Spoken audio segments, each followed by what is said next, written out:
Lecture 5 को start करते हैं और जो कुछ चीज़ें रह गई थी उनको देखते हैं। सेक्शन 10 में कॉम्पिटेंसी हो गई थी, कंसिडरेशन हो गया था, कंसेंट हो गई थी। अब एक चीज़ बच गई थी कि सेक्शन 10 की ये भी रिक्वायरमेंट थी कि अगर कुछ ऐसे करार जिन्हें संविदा विधि ने शून्य घोषित कर दिया है, एक्सप्रेस डिक्लेयर कर दिया है टू बी वाइड, ऐसे करार जिन्हें शून्य घोषित कर दिया है, अगर ऐसे भी कोई करार करते हैं तो भी आपका करार संविदा नहीं बन पाएगा। तो उसको डायरेक्ट सेक्शन देखते हैं, किन सेक्शंस में कौन से ऐसे करार दिए गए हैं जो कि शून्य है। और एक चीज़ भी याद रखनी चाहिए कि सदैव कि जितने भी इलीगल विधि विरुद्ध करार होंगे वो शून्य हो जाएंगे, वाइड हो जाएंगे। लेकिन ये कोई जरूरी नहीं है जो कि शून्य करार हो वो विधि विरुद्ध हो। इसे ध्यान रखना चाहिए हमेशा कि illegal agreements consider to be void, but इसका ठीक वैसी वर्षा जो एग्रीमेंट्स हैं अगर वाइड हो जाते हैं कोई ज़रूरी नहीं कि वो इलीगल हो। अब ये जो एक्सप्रेसली जिन्हें डिक्लेयर कर दिया गया कि वाइड है, तो सिंपल है, सेक्शन देख लीजिए मिलाने के लिए कभी भी 23, 24, 25, 26, 27, 28, 29, 30, जिसमें से हम लोग सेक्शन 23 और 25 पहले पढ़ चुके हैं। 23 में कंसिडरेशन और ऑब्जेक्ट अनलॉफुल है, इमोरलिटी है, फ्रॉडुलेंट है, तो इस आधार पर उसे वाइड डिक्लेयर कर दिया जाता है। 24 में सेपरेशन से रिसीवेबिलिटी की डॉक्ट्रिन दी गई है कि जहाँ पर किसी भी एग्रीमेंट में क्लासेस हैं, उसमें जो कंसिडरेशन है, हो सकता है उसमें एक से ज़्यादा ऑब्जेक्ट के लिए किया जा रहा हो कॉन्ट्रैक्ट, तो उसमें कुछ इलीगल हो, विधि विरुद्ध हो, तो कुछ प्रयास ये होता है सेक्शन 24 में कि उनको सेपरेट किया जा सकता है कि नहीं। तो जो अवैधता उत्पन्न हो गई है उसे अगर सेपरेट किया जा सकता है और बचे हुए कॉन्ट्रैक्ट को बचाया जा सकता है तब तो लागू कराया जाएगा, अन्यथा नहीं। इसी बात को सेक्शन 24 में रखा गया है। ये जब क्वेश्चन डिस्क्राइब करके लिखते हैं तब तो ये इंपॉर्टेंट होता है, लेकिन एमसीक्यू क्वेश्चन में बहुत इंपॉर्टेंट ये नहीं होता है। 25 कंसिडरेशन के लिए मैं बता चुका हूँ पहले कि बिना कंसिडरेशन के एग्रीमेंट शून्य होगा। अब 26 को देख लेते हैं।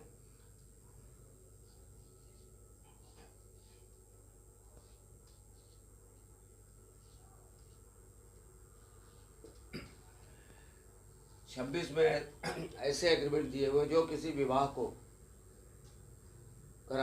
ऐसे करार किए जाएंगे जो विवाह को रिस्ट्रेन करते हैं, विवाह अवरोधक करार। तो इसमें हेडिंग याद रखनी चाहिए, जब भी हम एमसीक्यू में प्रिपरेशन में तैयारी करते हैं तो सेक्शन 26 की हेडिंग दिमाग में रखनी चाहिए कि हेडिंग क्या है। सेक्शन 26 बताता है कि ऐसे करार जो विवाह अवरोधक हैं वो शून्य होते हैं, सिवाय एक एक्सेप्शन दिया हुआ है माइनर, अवयस्क के विवाह के करार को छोड़कर। बाकी विवाह से संबंधित जो अवरोध करने वाले करार है, रिस्ट्रेन करने वाले करार हैं, वो शून्य होते हैं। इसी तरह से ट्रेड यानी व्यापार, तो व्यापार अवरोधक करार धारा 27 में शून्य होते हैं। ये देखने वाली चीज़ है। यहाँ पर जो होता है एक्सप्रेसली डिक्लेयर किए गए हैं वाइड, वो 23 से लेकर 30 तक में दिखाई पड़ते हैं। इसमें जो भी आएगा सब वाइड हो जाएगा। ट्रेड प्रैक्टिसेस के लिए व्यापार के ऊपर कोई अवरोध लगाने वाला करार है तो शून्य होगा। किस धारा के प्रभाव से होगा? धारा 27 27 के प्रभाव से शून्य हो जाएगा। और इस पर यह चीज़ देखनी चाहिए कि इसमें एक एक्सेप्शन लगा हुआ है। यहाँ पर एक्सेप्शन लगा है गुडविल, ख्याति के संबंध में, गुडविल के संबंध में अगर कोई करार किया गया है तो व्यापार अवरोधक करार का अपवाद जो है ग्रहण करता है तथा आप गुडविल ट्रांसफ़र करते समय उस पर रोक लगा सकते हैं। और इस पर एक महत्वपूर्ण बात भी है, केस भी है, नॉर्दर्न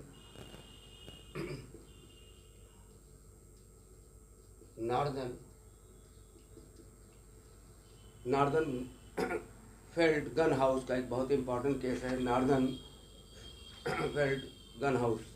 इस पर लीडिंग केस है सेक्शन 27 पे। और मैरिज के रजिस्ट्रेशन पर एक लीडिंग केस आपको दिखाई पड़ेगा, राव रानी वर्सेस गुलाब रानी। राव रानी वर्सेस गुलाब रानी का केस आपको दिखाई पड़ता है मैरिज के ऊपर। ट्रेड और बिजनेस के ऊपर एक्सेप्शन क्रिएट करता है, और ट्रेड को रिस्ट्रिक्ट करने वाले जितने भी एग्रीमेंट होंगे वाइड होंगे। Northern failed gun house limited का केस पर इम्पॉर्टेंट है। और ये 28 में ऐसे करारों को रोक करता है कि जो किसी लीगल प्रोसीडिंग को रोकने वाले करार होते हैं।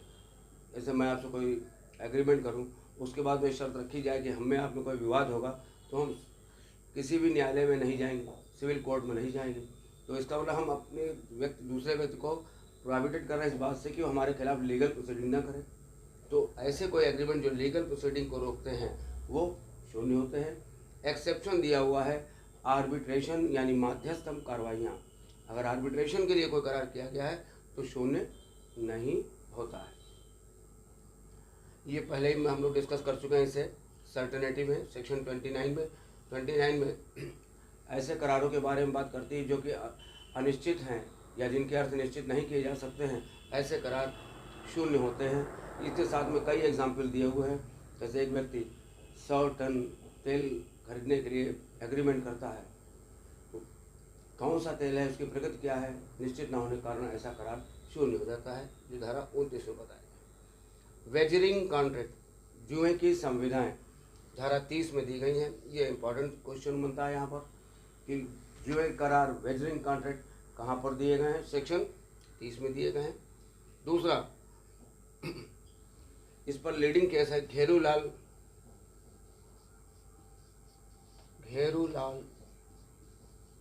पारेख वर्सेस महादेव दास जी। घेरूलाल पारेख वर्सेस महादेव दास जी का केस जो है धारा 30 पर निर्देशकवाद है। और एक और चीज़ याद रखनी चाहिए कि धारा 30 में जो परिभाषा जुए की दी गई है, इसके बारे में सबसे अच्छी जो परिभाषा वेजरिंग की दी गई है वो जस्टिस हॉकिंस के द्वारा कार्लिल वर्सेस कार्बोलिक स्मोक बाल कंपनी के मामले में दी गई है। तो इसकी परिभाषा जो अच्छी दी गई है, जिसके बारे में जिक्र होता है, वो जस्टिस हॉकिंस ने कार्लिल वर्सेस कार्बोलिक स्मोक बाल कंपनी में दी है, और इसकी व्याख्या सुप्रीम कोर्ट ने घेरूलाल महादेवदास जी के वाद में की है। तो लीडिंग केस जो निदेशकवाद है वो है घेरूलाल पारेख वर्सेस महादेवदास जी। धारा 30 में जुए के करारों को प्रतिषिद्ध किया गया और वाइड होंगे ऐसे करार। तो ये सिंपल चीज़ थी आपकी। और एक सेक्शन 36 की वजह से करार शून्य हो जाएगा। 36 में लिखा है कि असंभव कार्य को करने का करार, असंभव इम्पॉसिबिलिटी, असंभवता, इम्पॉसिबिलिटी। अगर कोई ऐसा करार किया गया है जो कि प्रारंभतः असंभव है, खुद असंभव कार्य को करने का करार है, वो शून्य होगा। धारा 36 में बताया गया है। तो ये भी कभी कोई इसकी हेडिंग याद रखनी चाहिए कि असंभव करार जो खुद इटसेल्फ, जैसे मैं कहूँ आपसे 1 घंटे में आप 100 किलोमीटर चलाएंगे तो आपको हम 1000 रुपये देंगे। तो ये खुद का ये जो कार्य है स्वयं अपने आप में असंभव है, तो ऐसा करार धारा 36 के प्रभाव से शून्य हो जाएगा। इसके साथ में एग्जाम्पल लगा हुआ है, धारा 36 में इलस्ट्रेशन दिया हुआ है। ए और बी में एग्रीमेंट है कि वो किसी सी से मैरिज कर ले। ए बी से एग्रीमेंट करता है कि वो सी से मैरिज कर ले, लेकिन at the time of contract, संविदा करने के समय इसकी मृत्यु हो चुकी है, डेथ हो चुकी है। तो इस कॉन्ट्रैक्ट को, इस एग्रीमेंट को परफॉर्म करना असंभव है, क्योंकि प्रारंभ से ही शून्य है। इसलिए धारा 36 के प्रभाव से ये शून्य हो जाता है। इसका एक इलस्ट्रेशन देखा जाना चाहिए।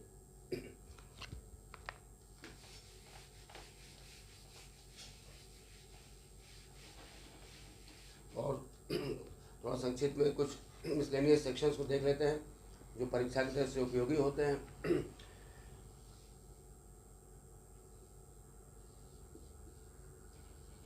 सेक्शन 39 बहुत ही महत्वपूर्ण धारा है। ये पूर्वकालिक भंग के बारे में बताती है। संविदा के पूर्वकालिक भंग, anticipatory breach of contract.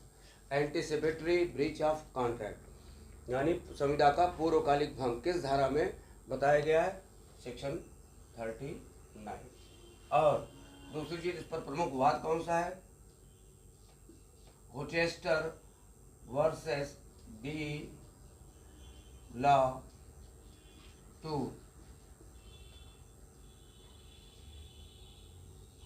होचेस्टर versus De La 2।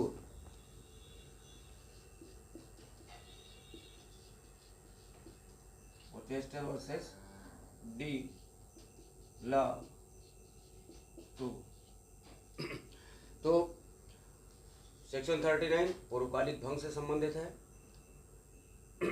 Anticipatory breach of contract case का प्रमुख विवाद है इस पर, Hochster versus De La 2। Hochster versus De La 2। तो ये भी बड़ा इंपॉर्टेंट सेक्शन है, सेक्शन 39।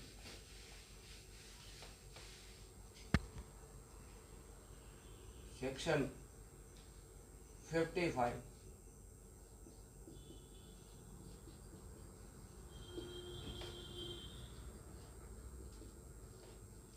सेक्शन 55 यानी 55, ये भी बहुत ही प्रमुख धारा है जो इस बात को कहती है कि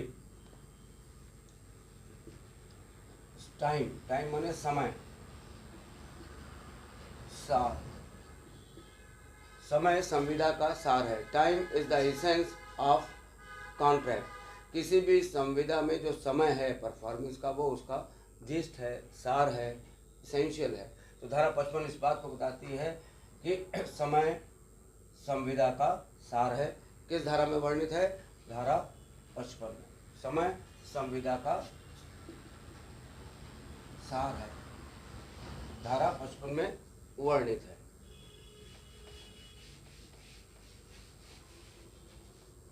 अब सेक्शन 7 को देखिए, मिसलेनियस धारा है जो बीच में मैंने वहाँ पर जिक्र नहीं किया था कि जो स्वीकृति है कैसी होनी चाहिए। तो इसका जवाब देता है section 7, acceptance must be absolute and unqualified. संविदा धारा 7 की जो शब्द हैं स्पष्ट करते हैं कि स्वीकृति कैसी होनी चाहिए। तो सिंपल एक लाइन में उसने कहा है कि acceptance must be absolute and unqualified. Hindi में कहते हैं कि स्वीकृति पूर्ण एवं अवशेषित होनी चाहिए। पूर्ण एवं शर्त रहित, चाहे बोलिए उसको या कठिन करके लिखने में, अवशेषित होनी चाहिए, शर्त रहित होनी चाहिए। धारा 7 की जो भाषा के शब्द हैं वो महत्वपूर्ण है। स्वीकृति कैसी होनी चाहिए तो धारा 7 में बताई गई है। कैसी होनी चाहिए? Must be absolute and unqualified, पूर्ण एवं अवशेषित होनी चाहिए। अगर इसमें कोई भी इसके साथ में अल्टरेशन किया तो ये प्रति प्रस्ताव को बना देगा, काउंटर ऑफर को बना देगा, और काउंटर ऑफर मूल प्रस्ताव को नष्ट कर देगा। क्या उसका काम है? रिफ्यूजल ऑफ आर्ग्यूड ऑफर, यानी जो प्रस्ताव जो आपने किया है उसको नष्ट ही कर देता है। इसलिए ऐसा करार फिर शून्य हो जाएगा। इस पर केस हमने बताया था आपको बहुत पहले ही शुरुआत में। हाइड वर्सेस रेंज का केस है प्रति प्रस्ताव पर, हाइड वर्सेस रेंज। तो ये भी एक धारा बहुत महत्वपूर्ण धारा है।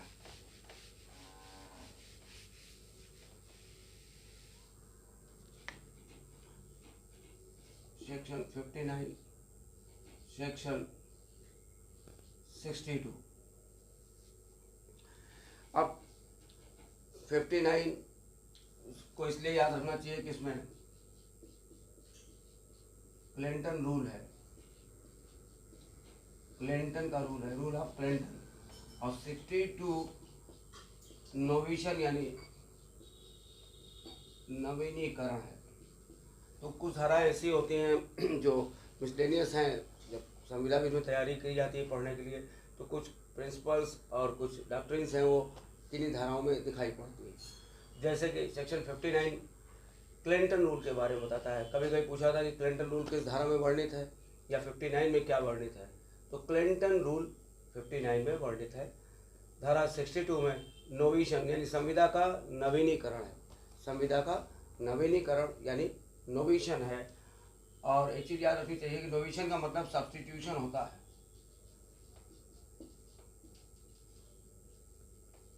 सब्स्टिट्यूशन होता है, नोवेशन का तात्पर्य है सब्स्टिट्यूशन। धारा 62 की लैंग्वेज आप देखिए तो इससे आपको क्लियर होगा कि इस बात को ही बताती है कि सब्स्टिट्यूशन। तो 59 में क्लिंटन का रूल दिखाई पड़ता है, 62 में आपको संविदा का नवीनीकरण नोवेशन दिखाई पड़ता है। उसी तरह से सेक्शन 70 में क्वांटम मेरिट, क्वांटम मेरिट दिखाई पड़ता है। क्वांटम मेरिट कहाँ पर है? सेक्शन 70 में। क्वांटम मेरिट माने जितना आपने काम किया है उतना आपको दाम प्राप्त होता है, यथा काम उतना दाम। क्वांटम मेरिट सेक्शन 70 में आपको दिखाई पड़ता है। और इस पर लीडिंग केस अगर आप देखना चाहें नवीनीकरण पर, तो स्कार्फ वर्सेस जॉर्डाइन का केस इस पर इम्पॉर्टेंट है। स्कार्फ वर्सेस जॉर्डाइन संविदा के नवीनीकरण पे, संविदा के नवीनीकरण पे स्कार्फ वर्सेस जॉर्डाइन का केस इम्पॉर्टेंट है, जिसका मुख्य वाद है धारा 62 पे।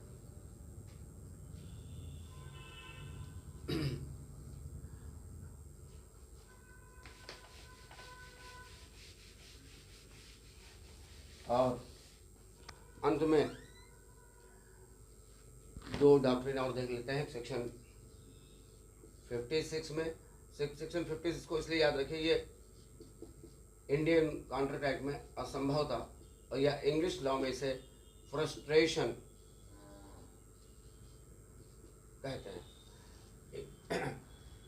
इंडियन लॉ में सेक्शन 56 में ऐसा रखा, ऐसी बात को बिल्कुल 2 पैरा में एक बात कही गई है कि जो एक प्रारंभ से ऐसे करार जो असंभव है, जो धारा 36 के अंदर कराते हैं, बाद में कि संविदा करने के पश्चात परिस्थितियां इस प्रकार की हो जाएं कि संविदा का पालन करना असंभव हो जाए तो पक्षकार अपने दायित्व से मुक्त हो जाते हैं। तो असंभवता का जो सिद्धांत है कहाँ बताया गया? धारा 56 में। और इंग्लिश लॉ में से फ्रस्ट्रेशन कहते हैं, यानी ये और हिंदी में उसे नैराश्य कहते हैं, नैराश्य कहते हैं। तो नैराश्य का सिद्धांत धारा 56 में है। चाहे असंभवता का सिद्धांत का संभवता हिंदी इंग्लिश लॉ में शब्द प्रयोग नहीं किया गया, इंडियन लॉ में किया गया है। फ्रस्ट्रेशन इंग्लिश लॉ में किया गया है। इस पर प्रमुख बात देख लीजिए, प्रमुख केस इंडियन जो केस है धारा 56 पे सत्यव्रत घोष वर्सेस मंगनी राम बांगर। सत्यव्रत घोष वर्सेस मंगनी राम बांगर का केस धारा 56 पर भारतीय विधि में महत्वपूर्ण है। और इंग्लिश लॉ में जिस पर केस लॉ आए हैं फ्रस्ट्रेशन पर, 4 केस लॉ ध्यान में अगर रख सकें तो रखिए। इसी पर धारा 56 पर हिंदी केस में जो दिया इंडियन लॉ में सत्यव्रत घोष वर्सेस मंगनी राम सेक्शन 56 पर निदेशकवाद है। इन इंग्लिश लॉ में डॉक्ट्रिन ऑफ फ्रस्ट्रेशन पर जो डेवलपमेंट हो रहा है वो हो रहा है पैराडाइन वर्सेस जैन से। पहला केस है Paradine versus Jane, English law में दिखाई पड़ता है फ्रस्ट्रेशन पर। दूसरा case Taylor versus Caldwell, Taylor versus Caudwell.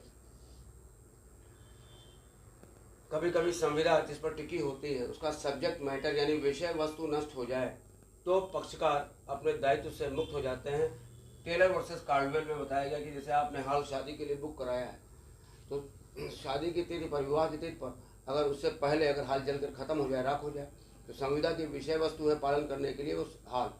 तो जब हाल ही नहीं है तो आप संविदा का पालन कैसे करा सकते हैं? तो विषय वस्तु नष्ट हो जाए तो पक्षकार अपने दायित्व से मुक्त हो जाते हैं, डिस्चार्ज हो जाते हैं। तो टेलर वर्सेस कार्डवेल में फ्रस्ट्रेशन का एक आधार तैयार किया गया, मान्यता दी गई, वो था संविदा के सब्जेक्ट मैटर, विषय वस्तु डिस्ट्रॉय हो जाए तो पक्षकार मुक्त हो जाएंगे। Taylor versus Caldwell. Krell versus Henry, ये इस पर एक और केस आया फ्रस्ट्रेशन के ऊपर, इंग्लिश नाम है curl versus Henry. Curl versus Henry.